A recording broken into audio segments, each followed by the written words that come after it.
esquema de Quino, tiene también su porción vertebral y su porción isquiática, ambas naciendo de situaciones similares como lo hacía el semitendinoso.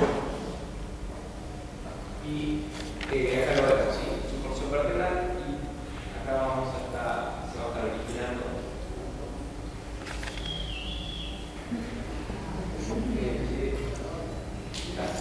y aquí la porción pelviana en la tuberosidad izquierda, ¿sí?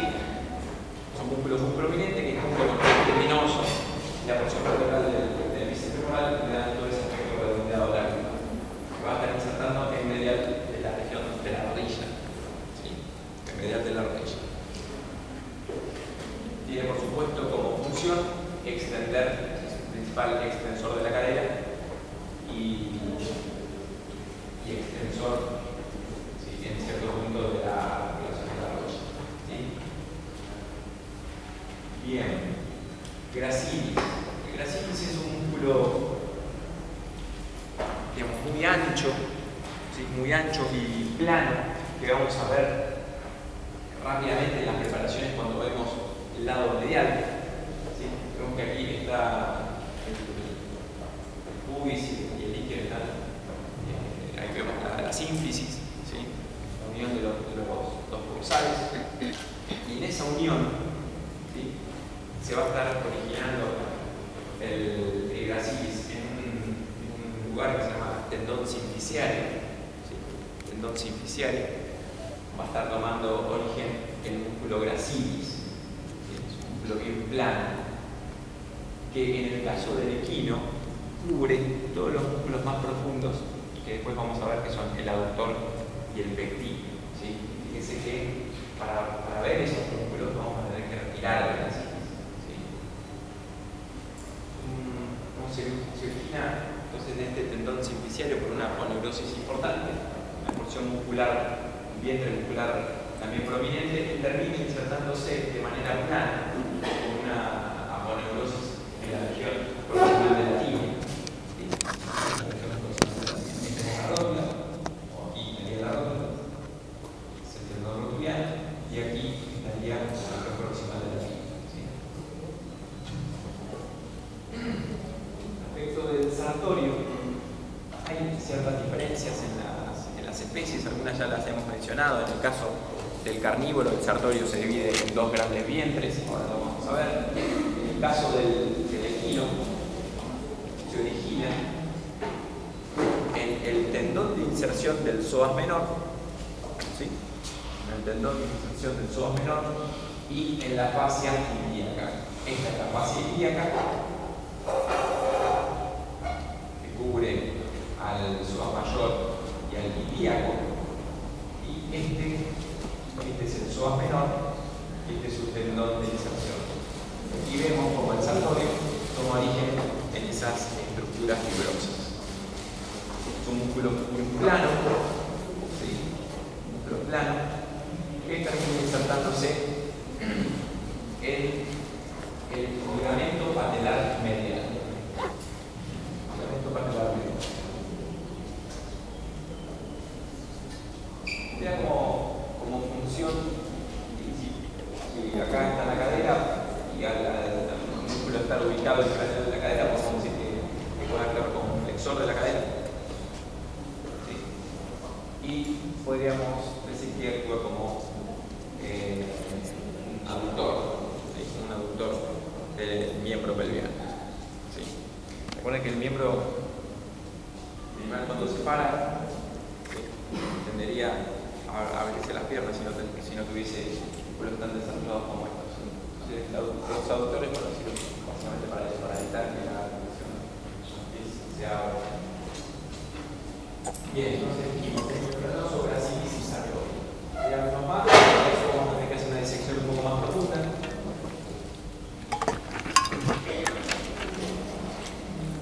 No todavía, esto es un bovino, vamos a ver la diferencia. Fíjense que no presenta cabezas vertebrales ni el semimembranoso ni el semitendinoso. Por eso toda esta región más de prominencias óseas.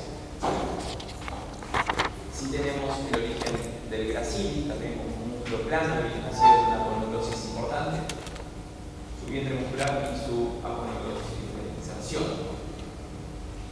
Músculo sartorio, que a diferencia del sartorio en el caso del equino, nacen por medio de dos cabezas. ¿Sí? Es decir, hay una forma de V en proximal del sartorio, en su origen. También en la fascia ilíaca, que es el cinturón, está sobre el psoas mayor y el ilíaco, que es la fascia ilíaca. Y en parte también en el tendón de inserción del psoas menor. Y apenas emerge ahí entre estos dos vientres el músculo pectíneo. Aquí ya vemos el músculo pectíneo. En el equino el músculo pectíneo está tapado por el gracilis. En el caso del bovino el gracilis es un poco más pequeño y deja de entrever el cuerpo del pectíneo. ¿Sí? Entonces ahí lo vemos como esa coma nacida del pubis, el pectíneo.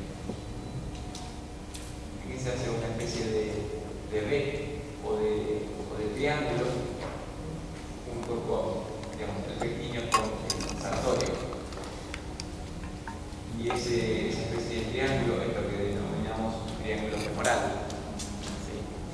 En los animales es un sitio en donde discurre la arteria y la vena femoral y donde podemos tomar el pulso, o de hecho, si queremos podemos tomar sangre, lo cual sería un poco avanzado.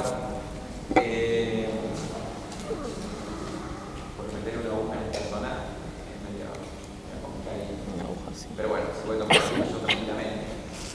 Esa es la importancia de tener un femoral, el pectíneo. En el caso del equino, el triángulo femoral, recuerden que va a estar dado por el gracilis y el sartorio.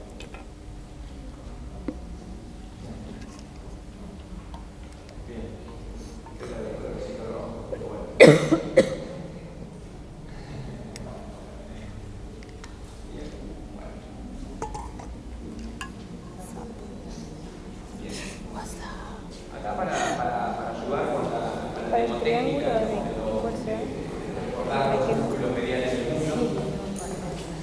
Hay una clásica regla mnemotécnica de hace años que veníamos siempre la tenemos en mente, que es paz, no de acá para allá, sino al revés.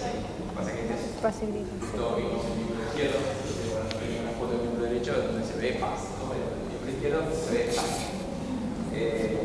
Recuérdenlo como quieran, yo lo recuerdo como paz. Sería complicado recordarlo como paz, pero bueno. Si ustedes lo recuerdan, está todo bien. Tenemos entonces pectíneo, aductor y semimembro. Esas son las siglas de la seguidilla de músculos que vemos en el músculo. En el pectíneo vemos su origen en el pecten del pubis, que va a estar dividido en dos porciones por el ligamento accesorio de la cabeza del fémur, ¿sí? En el caso del equino. ¿Sí?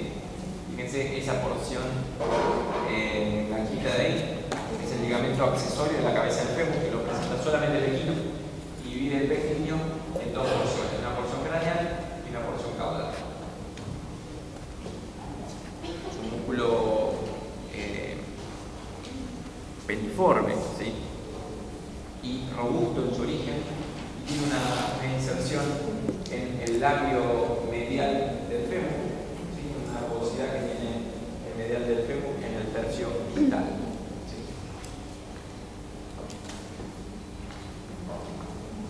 Tenemos entonces después el músculo aductor, lo mismo originándose en el tendón simpliciario, ¿sí?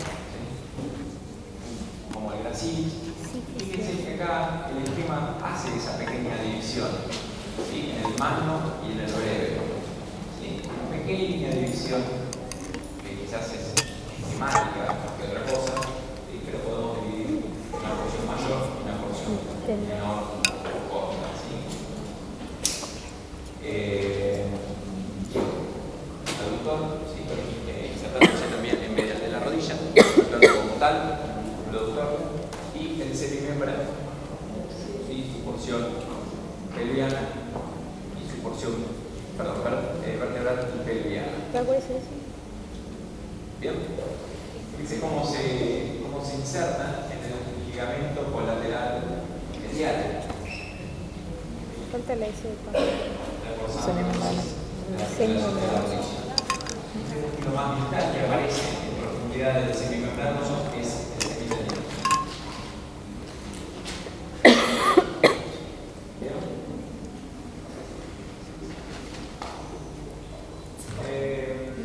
Es convencional, en el caso del aductor, del equino y del bovino, una estructura fibrosa, ¿sí?, que envuelve la inserción distal del aductor, ¿sí?, que se llama hiato del aductor. En la inserción del aductor hay una pequeña bifurcación de los tendones, y esa bifurcación de los tendones está reforzada por tejido fibroso, haciendo una especie de anillo. Es importante este refuerzo tendinoso porque hace que cuando se contraiga el músculo aductor, ese refuerzo tendinoso no se contraiga, como tiene fibras musculares. Por aquí va a distribuir la arteria femoral. Entonces, por eso se lo denomina hiato del aductor. Es la salida del canal femoral, que vamos a ver cuando hablamos de irrigación. Bien. Entonces se encuentra en la inserción del aductor, la estructura que se llama hiato del aductor. Encontramos la salida de la arteria femoral. Por último, vamos a la división craneal, que son dos simples músculos, que es el cuádriceps y, en el caso del carnívoro, el sartorio. Bien, vemos esta imagen que es interesante. Vemos, ya hemos sacado aquí, esta es la velocidad comensal, por lo cual hemos sacado, hemos retirado el músculo tensor de la fasciolata, hemos retirado el bíceps femoral. Y aquí, como les había mencionado, se encuentra en la profundidad del vasto lateral. El vasto lateral se origina en el cuello y en el reborde lateral del fémur, el labio lateral del fémur, y se inserta en la rótula, ¿sí?, y de la rótula se continúa por un tendón rotuliano hacia la velocidad de la tibia. Vasto lateral. En craneal del vasto lateral vamos a encontrar el recto femoral. El recto femoral tiene un origen en craneal del acetábulo, en una fosa que se llama fosa de origen del músculo recto femoral. Muy difícil de recordarlo. Y se inserta también en la rótula. El cuádriceps se inserta en la rótula. Continúa su acción por medio de los ligamentos rotulianos que transmiten su unión, su función hacia la velocidad de la tibia. ¿Sí? Entonces, de lateral, si bien son músculos craneales, de lateral vemos el vasto lateral y apenas vemos cómo asoma el recto femoral. Y después podemos observar los músculos también bien desarrollados, el glúteo medio. Recuerden el glúteo medio, su origen aponeuriótico del reductor espinal, ¿sí?, con esa lengüeta. Vemos los músculos más caudales, semimembranoso, semitendinoso. Fíjense en semitendinoso, van a notar que tiene como un pequeño tabique intermuscular que lo divide en proximal y en distal. Es una característica del músculo semimembranoso. Vemos en este caso el aductor, y pegado al aductor y en proximal vemos este músculo que es el cuadrado femoral, un músculo rotador interno de la cadera. Es un músculo bastante difícil de ver porque ustedes fíjense que para ver este músculo tenemos que levantar el semimembranoso que empieza como circuncisión, lo cual es todo lo que sea, ¿sí? Bien. Acá, al final no sé explicar lo que es, ¿sí?, de la pierna que vamos a ver. División craneal superficial, este es el caso de un canino, como les había mencionado. El sartorio se divide en dos grandes dientes, ¿sí?, planos, el sartorio craneal, que ocupa el borde más craneal del muslo del canino, ¿sí? Se puede palpar fácilmente en cualquiera de sus perros. Y el sartorio caudal, que es una lonja muscular obliqua, ¿sí? Que tiene un origen similar, y el origen del sartorio es en la espina ilíaca ventral, es decir, en el ala del ilio del carnívoro hay una pequeña prominencia ventral que se llama espina ilíaca ventral, y ahí toman inserciones los músculos sartorios en el caso del carnívoro. El sartorio caudal que se usa de manera oblicua para ir insertarse junto con el gracilis. Y otra característica en este caso que ya tenemos esta vista, el gracilis, fíjense, es un tendón aponeurótico que deja ver, porque es un poco más pequeño, el aductor y el pectoral, ¿sí? Entonces de esta manera tapa al semimembranoso. Son características de cada especie, ¿sí? Ya lo van a ir reconociendo en los animales.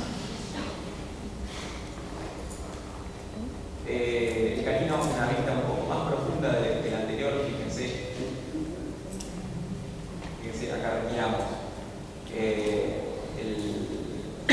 gracilis y el sartorio, ¿sí? Y vemos entonces el semimembranoso. Y como característica, en el caso del carnívoro, se divide nítidamente en dos vientres. Estos vientres, uno craneal y uno caudal, se van a estar insertando en la rodilla y en la rodilla la porción más craneal pasa por debajo del ligamento colateral medial, y en la región de la tibia el vientre más caudal. ¿Sí? Se separan fácilmente y muchas veces aparece como, en general no hay que disecarlos para separarlos, ¿sí? Porque si uno los separa quedan medios así laxos, uno los puede confundir con el semitendinoso, ¿sí? Entonces hay que dejarlo que se vea su división tendinosa, pero no separarlo, ¿sí? Porque si uno se separa en ese momento hay muchos problemas. Hay que diferenciarlo del semitendinoso, porque es un semitendinoso es en la tibia, más vital. Bien. Entonces, como veníamos viendo, el recto femoral sigue originándose en craneal de la acetábula, una cosa específica para el núcleo, y el vasto medial situado de manera similar como hacia el lateral, pero en medial. A su vez, y como una especie de sándwich que hace el recto femoral, el vasto medial y el vasto lateral al vasto intermedio, ¿sí? Que está ubicado inmediatamente en craneal del hueso, ¿sí? Y limitado por el músculo. Si nosotros hacemos un corte transversal del fémur, vamos a tener en craneal el recto femoral, en el lateral el vasto lateral, en medial el vasto medial, y inmediatamente en craneal del fémur el vasto intermedio. En general, el vasto intermedio no puede ser disecado perfectamente y dividido perfectamente de los otros vastos, por lo cual es difícil a veces su identificación. ¿Bien? Pero por eso se denomina cuádriceps, porque presenta cuatro grandes vientres. Recuerden que el origen de los vastos es en el fémur y el origen del recto femoral es en el ilio. ¿Bien? Por ello, se puede sumar como efecto a la acción del cuádriceps, que es el principal extensor de la rodilla, se puede sumar el efecto de un extensor de la cadera. El extensor de la cadera, ubicado cranealmente en la cadera, no tendría esa función principal, porque es el principal extensor de la rodilla. ¿Bien? Por último, este es un carnívoro, fíjese, es interesante la vista, una vista ventral con el fémur en extensión. Esta es la cabeza del fémur, este es el ilio, ¿sí? Sacamos los parámetros obturados, arcada isquiática, este es el fémur y esta es la rótula. Entonces, vasto medial, vasto intermedio, retiramos en parte el vasto lateral y corremos el recto femoral para ver ahí el vasto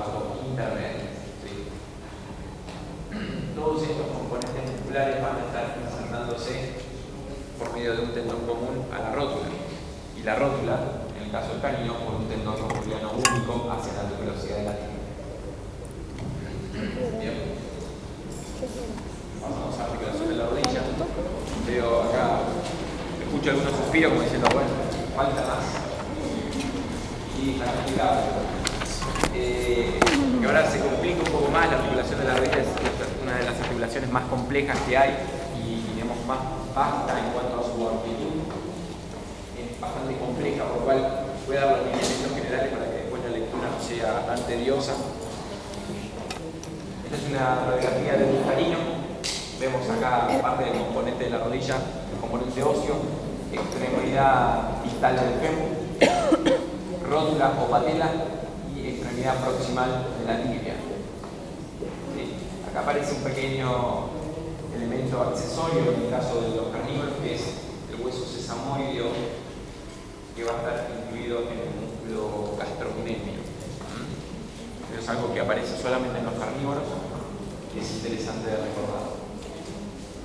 En el carnívoro tenemos los huesos sesamoideos, una es la rótula, que es considerado como hueso sesamoideo, y otro que es el sesamoideo del músculo gastrocnemio. Aparece muchas veces otro sesamoideo más pequeño, que es el del músculo Purkinje, en el caso del carnívoro. Bien, rodillas. Tenemos, como habíamos dicho, superficies articulares, epífisis distal de fémur, que ofrece dos cóndilos perfectos, epífisis proximal de la tibia, que ofrece una superficie plana prácticamente, que denominamos cóndilos de la tibia, y ofrece la rótula. ¿Sí? Entre estos tres huesos se va a formar la articulación de la rodilla, que podemos clasificarla para su estudio en dos componentes importantes: femoro-rotuliana y femoro-tibiana. La femoro-rotuliana es de tipo sinovial y género tropiar, y la femoro-tibial es de tipo sinovial y continuo. ¿Qué significa esto? La articulación de la rodilla presenta un componente fibroso, una cápsula fibrosa, ¿sí? Única para estas dos articulaciones diferentes. ¿Sí? Es decir, tenemos todo un capuchón fibroso que envuelve a estos tres componentes: a la rótula, a la epífisis distal del fémur y a la epífisis proximal de la tibia. Evolutivamente, ¿sí? las sinoviales, ¿sí? se fueron independizando, ¿sí? y vamos a encontrar una cápsula articular para la femoro-rotuliana, ¿sí? que es una membrana sinovial de las más amplias que hay, es la más amplia que hay en el cuerpo. ¿Sí? Y la femoro-tibial, a su vez, se subdivide, ¿sí? en dos cápsulas articulares más. ¿Sí? Son más o menos independientes dependiendo de la especie. En un 5% de algunos animales se comunican, ¿sí? en el caso de los equinos. En el caso de los carnívoros, estas tres articulaciones se comunican. Y ahora lo vamos a describir un poco más, de manera más compleja. ¿Sí? Pero es importante el concepto de que tienen todos una cápsula fibrosa única. ¿Sí? En cambio, la sinovial se divide en tres. ¿Sí? ¿Se entiende el concepto? La sinovial se divide en una articulación femoro-rotuliana. Después se divide en un componente femorotibial lateral y un componente femorotibial medial. ¿Sí? Esa es la sinovial. La fibrosa es única, la sinovial se divide en tres. ¿Qué sucede? En algunos animales, como es el carnívoro, estos tres sacos sinoviales son todos, se unen, ¿sí? Tienen una unión amplia y todos se unen. Formarían solamente uno. En el caso de los ungulados, la articulación femoro-rotuliana se comunica con la femorotibial medial en prácticamente el 75% de los casos. Y entre la lateral y la medial prácticamente no hay comunicación. ¿Sí? Esto es en la normalidad. ¿Sí? ¿Qué pasa ahora si hay alguna infección a nivel de la rodilla? Probablemente el tejido se haga un poco más laxo y pueda pasar, digamos, una infección desde una articulación hacia la otra, ¿sí? Pero tienen cierta independencia estos tres sacos sinoviales. ¿Entendió el concepto? ¿Sí? Pues es difícil de entender porque cuando lean en los libros, en general, no hay una aclaración tan específica de este tema. Bien, medios de unión. Vamos a tener una cápsula. Vamos a empezar primero a describir la femororotuliana, entre el fémur y la rótula. ¿Sí? Fíjense que el movimiento de la rótula sobre el fémur es un movimiento de deslizamiento, ¿sí? Como si fuese un carro deslizándose entre una vía de deslizamiento. Y se desliza de proximal hacia distal. Este deslizamiento lo tiene que cubrir la cápsula articular y es por eso que es muy amplia. Tiene también a su vez un fondo de saco que está ubicado en la profundidad del músculo cuádriceps, que denominamos fondo de saco subcuadricipital. ¿Sí? Subcuadricipital. Esta articulación va a presentar ligamentos varios. Entonces tenemos ligamento femororotuliano, fémur a la rótula, lateral y medial. Vamos a tener ligamentos rotulianos, lateral, intermedio y medial, en el caso de los ungulados, ¿sí? En el bovino y el equino, el ligamento rotuliano se divide en tres: lateral, intermedio y medial. En el caso de los carnívoros, el porcino, en los pequeños rumiantes y en nosotros, tenemos un único ligamento rotuliano. Ahora lo vamos a ver. Y en el canino, ya que presenta un ligamento sesamoideo gastrocnemium, vamos a tener unos ligamentos denominados ligamentos sesamoideos. ¿Sí? Solamente en el canino porque es el que presenta esos huesos sesamoideos extras. Bien. Una foto del pony. Está bueno para ver estos ligamentos. Vemos entonces fémur, rótula. La rótula tiene una forma prismática o forma triangular, con su base en proximal y su vértice en distal. Para aumentar la superficie articular, en el caso de los ungulados, ofrecen una pequeña proyección lateral y medial que se llama fibrocartílago pararotuliano. En el caso de los grandes animales, ¿sí? Le hace bovino y equino, fibrocartílago pararotuliano, lateral y medial. El medial es el más desarrollado. ¿Sí? ¿Por qué es el más desarrollado? Porque presenta el labio medial de la tróquea del fémur, que es justamente el más desarrollado. ¿Bien? Y aquí tenemos los ligamentos femororotulianos, es decir, del fémur a la rótula, o del fémur al fibrocartílago pararotuliano. Tenemos el ligamento rotuliano medial, ¿sí? Es decir, de la rótula hacia la rótula hacia la tibia, rotuliano medial, rotuliano intermedio y rotuliano lateral. El rotuliano medial es de ubicación oblicua y en el caso del equino presenta un surco en medial del labio troclear para que se deslice este ligamento rotuliano. ¿Sí? Entonces fíjense cómo se divide en tres. Aquí en proximal de la rótula se está insertando el cuádriceps. Por eso decimos que como continuidad funcional del cuádriceps se continúan estos ligamentos.